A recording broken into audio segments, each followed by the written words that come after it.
잠언 26장 1절부터 16절까지의 말씀입니다. 우리 한 절씩 함께 교독하도록 하겠습니다. 자, 1절 말씀 읽겠습니다. 미련한 사람에게는 영예가 어울리지 않는다. 이는 마치 여름에 눈이 내리는 것과 같고 추수 때에 비가 오는 것과 같다.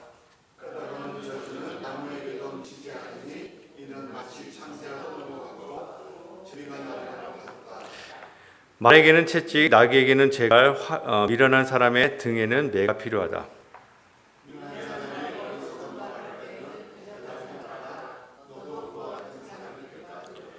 미련한 사람이 어리석은 말을 할 때는 같은 말로 대응하여 주어라. 그가 지혜로운 채 할까 두렵다.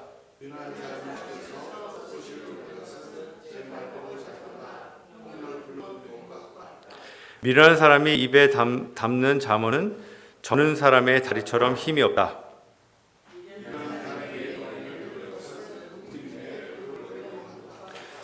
미련한 사람이 입에 담는 잠언은 술 취한 사람이 손에 쥐고 있는 가시나무와 같다.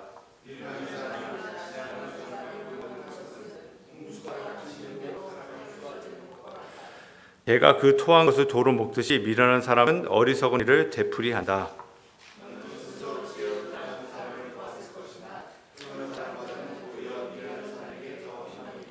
게으른 사람은 핑계대기를 길에 사자가 있다, 거리에 사자가 있다 한다.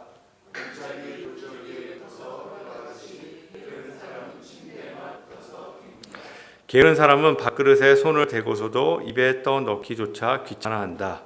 게으른 사람은 재치있게 대답하는 사람 7보다 자기가 더 지혜롭다고 생각한다. 아멘. 예, 할렐루야. 반갑습니다. 오늘 우리 아침 예배 오신 모든 성도님들 환영하고요. 날씨가 많이 더운데 이렇게 또 많이 오셔서 너무 감사하고요. 오늘 말씀은 저는 제목 이렇게 잡아봤습니다. 미련함, 게으름의 대결, 이런 식으로 제가 얘기를 해봤는데요. 오늘 계속 반복돼서 나오는 단어가 두 가지잖아요. 미련한 자, 게으른 자. 이 두 단어가 계속 나오면서 제가 이 말씀을 이렇게 준비하다가 게으른 자, 미련한 자, 그러니까 미련한 자, 게으른 자 이 두 사람을 비교하다가 갑자기 한 영화가 떠올랐어요. 덤앤더머라는 영화 보셨는지 모르겠는데 누가 더 멍청한가 막 서로 싸우잖아요. 내가 더 멍청하다 막 서로 자랑하면서 마치 오늘 나오는 이 미련한 사람과 게으른 사람이 이 두 사람과 되게 비슷하지 않나라는 그런 생각을 해봤습니다. 그래서 저는 오늘 말씀에서 이 미련함과 게으름이 무엇이고 그 원인은 어디에 있는지 한번 살펴보면서 어떻게 하면 우리의 삶에 더욱 이 하나님을 또 주님을 닮아가는 그런 삶을 살 수 있는가 함께 은혜를 나누기를 원합니다. 먼저 미련한 사람과 게으른 사람의 차이점이 있어요. 그래서 미련한 사람부터 한번 살펴보겠는데요.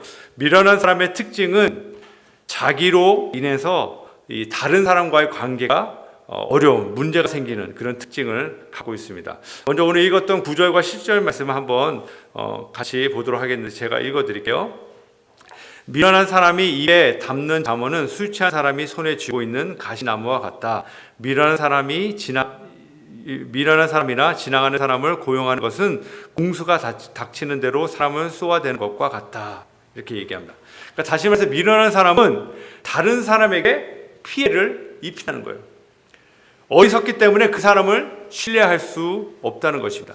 그가 하는 일마다 문제가 발생하고요. 도움이 되는 것이 아니라 도리어 많은 피해를 주는 것이 이 미련한 사람의 특징이라는 것이죠. 그래서 어떤 경우에는 저희가 이런 미련한 사람이 되는 경우가 가끔씩 있는 것 같아요. 예. 저의 경우도 그래요. 저는 이제 집에서 일을 할 때 특별히 어떤 기계를 만진다든지 못을 긁는다든지 이럴 때 제가 오히려 도움이 되기보다는 피해를 주는. 그래서 저희 아니 하지 말라고 제발 하지 말라고 제가 하겠다고 이제 그런 얘기를 합니다. 그래서 미련한 모습처럼 좀 보일 때가 있어요. 근데 오늘 성경에서 얘기하는 이 미련함은 어떤 그런 부류보다는 이 관계에서 나오는 내용임을 볼 수 있습니다. 지금 읽었던 내용처럼 그 사람을 미련한 사람을 신뢰할 수 없다는 거예요. 그 사람을 통해서 더 많은 문제들이 생겨나기 때문에 위험하다라고 볼 수 있습니다. 6절 말씀도 보시면 이런 말이 나오고 있어요.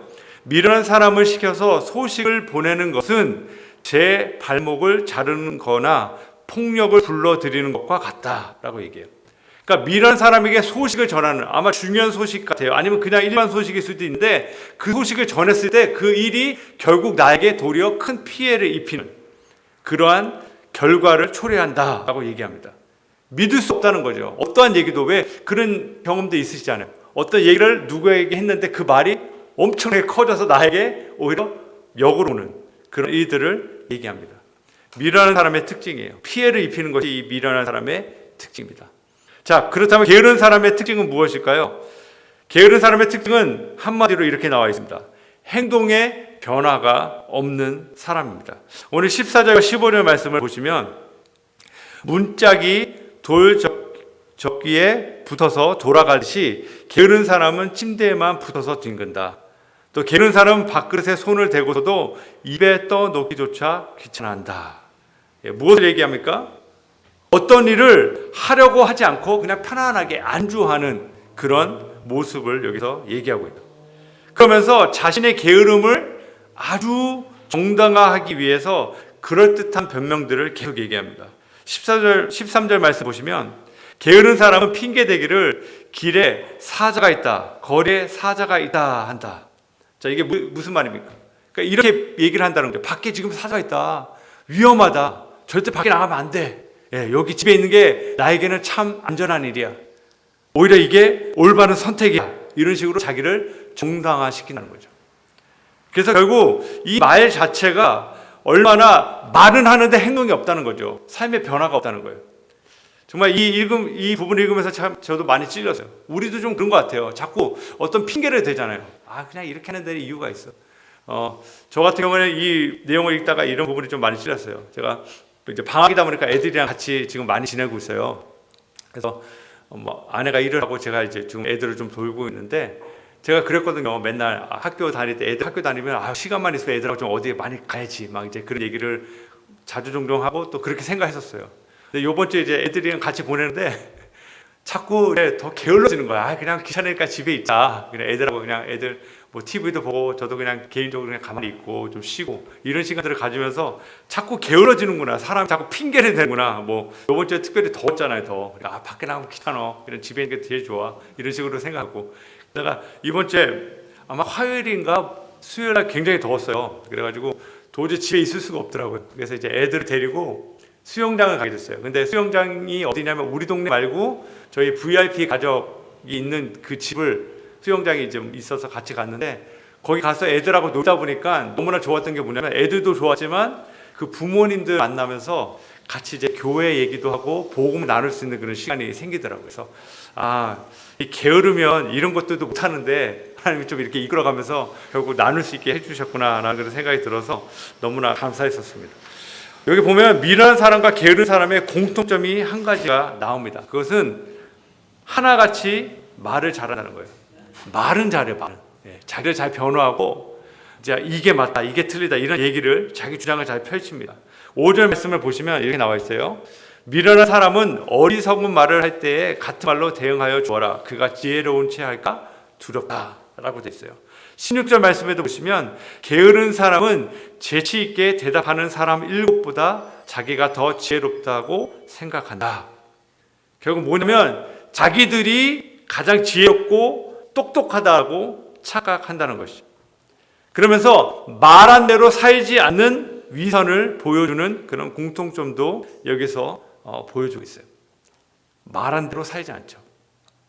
그렇다면 이 미련함과 게으름의 원인이 무엇일까요? 이게 참 중요한 것 같아요.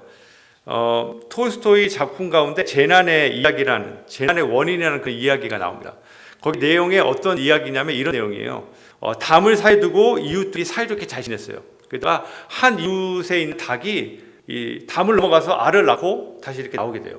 그랬더니 이 닭을 갖고 있었던 집의 아이가 그것을 보고는 그 집 옆에 있는 아이에게 얘기했어요. 야, 너희 집에 그 알을 낳은 그 닭이 우리 닭이 가서 알을 낳는데 그 알 좀 우리에게 달라고 그렇게 얘기를 해요. 그랬더니 이 집 아이가 그런 적 없다고, 달걀 없다고 그러면서 이렇게 시심했다는 거죠. 그랬더니 이제 이 아이들이 엄마한테 얘기해서 엄마들이 또 개입을 해요. 그러다가 엄마들 싸움이 이제 아빠 싸움으로 가고 아버지들끼리 싸우다가 결국은 소송까지 가게 돼요. 그래서 한 집이 결국은 고소를 당해서 태형을 맞게 됩니다. 그랬더니 이 태형 맞은 집이 화가 나서 이 집에 불을 질러버려요. 그래서 온 집이 다 타버린 거예요. 근데 더 웃긴 건 뭐냐, 이 불 타고 있는 집 가운데 결국 바람이 불어서 이 집까지 같이 불이 붙어서 결국은 양쪽 집 다 불타버렸다는 얘기예요. 그러니까 원인이 어디서부터 시작됐는가? 많은 사람들이 얘기하기를 달걀 하나였다라고 얘기를 하죠. 근데 결국은 달걀이 아니라 더 의미심장한 것이 무엇이냐면 사람의 욕심과 교만과 어리석음과 오만이었다는 거예요. 아주 중요한 내용인 것 같아요. 작은 시작이잖아요. 미련한 사람, 게으른 사람의 원인도 바로 그것이라는 거죠. 최근에 여러분 뉴스 통해서 들으셔서 아시겠지만 남가주에서도 비슷한 사건이 있었잖아요. 55번 프리웨이에서 아기가 총에 맞았어요. 그게 왜 총에 맞았냐면 난폭 운전을 했다는 이유로 복수하기 위해서 총을 쏜 거예요. 그래서 내 차를 가로질러서 아마 빨리 갔던 그 사람 때문에 열받아서 막 욕을 하니까 그 욕을 본 사람이 또 열받아서 총을 쏜 거예요. 근데 그 총을 쏴서 누가 죽었냐? 아이가 죽은 거예요. 그래서 그 엄마의 어떤 분노와 실수 때문에 결국 자기 자녀를 잃게 되는 그런 안타까운 사건을 최근에 우리가 뉴스를 통해서 봤습니다. 참 어리석은 거죠. 안타까운 거죠. 우리가 요즘 살고 있는 시대가 그런 것 같아요. 나에게 조금만 불이익이 생기고 나에게 조금 문제가 생기면 참지 못하고 분노하는 거예요. 그래서 그 일로 인해서 작은 시작이지만 결국 그 작은 시작이 우리의 마음의 원인이 무엇인가? 바로 오늘 교만과 어떤 오만, 또 특별히 어리석음, 욕심, 이런 것들이 바로 원인임을 보게 됩니다. 이것을 바꿔서 얘기하면 교만과 원인, 교만과 오만, 어떤 어리석음, 욕심의 그 근거는 어디에 있는가? 바로 자기 사랑, 하나님보다 자기를 더 사랑하는 그 마음에 있다는 것이죠. 내가 내 인생, 내가 원하는 대로 살고 싶어하는 그 욕심, 교만, 하나님의 계획과 하나님의 말씀보다는 내 방식대로, 내 식대로, 내가 경험한 대로, 내가 살아온 대로 사는 것이 맞다라고 주장하고 그것을 계속 사람들에게 강요하는 어떤 교만한 모습들이 오늘의 우리의 문제가 아닐까 하고 생각해 봅니다. 그래서 오늘 이 성경에 나와 있는 미련한 사람, 게으른 사람도 똑같은 것 같아요. 자기가 계속 얘기하잖아요. 이것이 맞다. 이렇게 살아야 된다. 게으른 사람도 자꾸 핑계대잖아요. 이렇게 하는 게 맞다. 둘 다 뭐냐면 결국 자기를 사랑하는 마음에서 비롯된 죄악된 모습이라고 볼 수 있습니다. 그렇기 때문에 우리가 이런 것들을 벗어내기 위해서 해야 될 것은 무엇인가? 간단해요. 우리 인생의 주인 되신 하나님 말씀에 순종하는 것이죠. 집중하는 거죠. 나의 게으름, 나의 미련함, 나의 어리석음, 내 마음에 왜 자꾸 이런 분노가 있을까? 왜 내 마음에 자꾸 이러한 짜증이 있을까? 왜 내 마음속에 자꾸 이러한 생각들이 들까? 미움이 들까? 가만히 살펴보면 바로 여기에서 비롯된 것임을 우리는 알 수 있다는 것이에요. 우리의 마음을 비우고 우리의 욕심을 비웠을 때 결국 하나님의 뜻을 발견하게 되고요. 하나님의 말씀에 순종할 수 있는 그런 마음과 겸손의 마음을 갖게 된다는 것입니다. 그래서 정말 우리의 마음을 먼저 주님 앞에 낱낱이 내려놓고 겸손하게 우리의 마음을 주 앞에 쏟아놓는 이 작업이 얼마나 중요한지 모르겠어요. 이번에 저희가 이제 가족끼리 이제 여행을 다녀왔잖아요. 그래서 너무나 즐거운 시간을 가졌어요. 그러면서 제가 이제 어떤 일이 있었냐면 저희가 여러 가지 플랜을 갑자기 짜서 준비를 해서 갔는데 결과적으로 보면 우리의 계획대로 된 것보다는 하나님이 예비하신 정말 놀라운 은혜와 축복을 경험하는 그런 여행이었어요. 너무 재밌는 그런 여행이었는데 개인적으로 제가 이번에 가면서 제일 보고 싶었던 것 중에 하나가 뭐냐면 이렇게 곰하고 연어 이런 것도 좀 보고 싶었어요. 거기가 그게 유명하니까. 그래서 이제 저희가 캠핑장을 빌려가지고 제가 이제 설치해 보니까 어떤 그 리버에 곰이 많이 나온대요. 그래서 그럼 거기 가서 자야 되겠다. 그래서 제가 하룻밤 자려고 딱 준비를 해놓고는 이제 그 강가에 갔어요.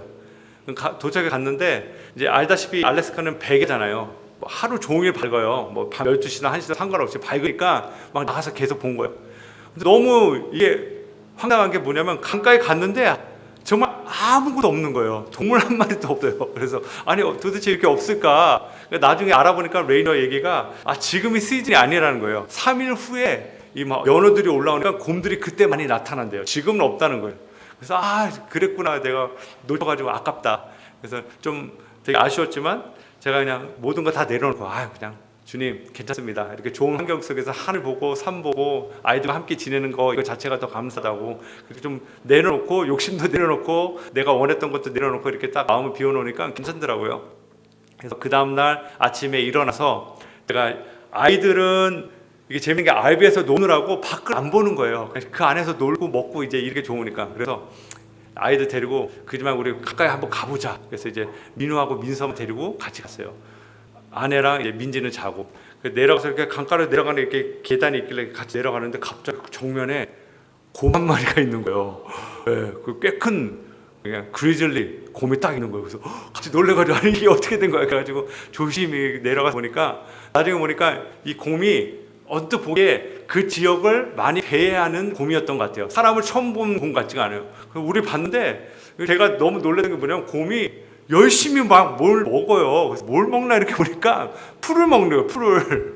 그래서 소도 아니고 왜 이렇게 풀을 많이 먹나? 그때 먹을 게 없는지 하여튼 계속 풀을 먹는 거예요. 그래서 한 10분 동안 우리가 같이 봤어요. 계속 보면서 구경도 하고. 그러다가 이제 나중에 가면서 민서가 그러는 거예요. 곰을 이렇게 가까이서 처음 봤다고 자기가. 그럼 너무 신기해하는 거예요. 그래서 그때 그거 보고 나서 이제 돌아오면서 어떤 마음이 들었냐면 정말 별거 아닌데 하나님께 그냥 맡기고 그냥 내 계획도 다 포기하고 그냥 있는 그대로 감사하면서 가니까 정말 하나님 뜻하지 않게 이런 것들도 주시는구나, 그냥 그 생각이 들더라고요. 그래서 아이들에게도 우리가 정말 하나님 앞에 늘 감사해야 된다. 우리 감사에게 세미나도 우리 시작하면서 했는데 정말 감사하고 어떠한 일든지 감사하고 여행 중에 늘 감사하고 그 일을 계기로 계속 감사하면서 가니까 정말 하나님께서 아무것도 아니지만 작은 걸 통해서도 하나님의 일하심, 하나님의 어떤 계획하심, 내 생각을 뛰어넘는 그런 일들을 경험하시는 그런 귀한 여행이었습니다. 우리가 미련한 사람, 게으른 사람, 이 내용에서 그냥 간략하게 볼 수 있는 것은 이거예요. 나를 믿는 사람이 바로 게으른 사람, 또 미련한 사람이라는 것이죠. 내가 생각한 대로 믿고 또 내 계획대로 믿고 사는, 어떤 면으로 보면 당연한 모습이죠. 세상 사람들은 그렇게 살아야 된다라고 얘기를 하잖아요. 자꾸 계획 없으면 안 된다. 너의 어떤 실력과 어떤 모든 것들을 믿고 준비하면서 가는 게 맞다라고 얘기하는데, 하나님은 오늘 우리에게 알려주시는 말씀 중에 하나가 뭐냐면 그 모든 계획을 준비한다 할지라도 그 걸음은 주님이 인도하시기 때문에 우리의 삶에 늘 하나님만 의지하는 것, 하나님의 말씀에 순종하면서 가는 것, 이것이 가장 지혜로운 삶이라고 오늘 우리에게 말씀해 주십니다. 우리 사랑하는 GFC 우리 가족 여러분, 우리 삶의 미련함, 게으름 벗어버리고 늘 하나님의 말씀에 순종하는 저희 모두가 되기를 간절히 소망합니다. 특별히 하나님만을 구하시고요, 하나님의 뜻대로 순종할 때 하나님이 우리의 삶의 주인이 되어 주셔서 우리가 전혀 예상하지 못했던 일들을 경험케 해주시고 또 그 하나님을 날마다 새롭게 만나는 그런 축복을 우리 가운데 허락해 주실 것을 분명히 믿습니다. 그러한 놀라운 축복과 은혜를 경험하시는 저와 여러분 모두가 되기를 주님의 이름으로 간절히 축원합니다.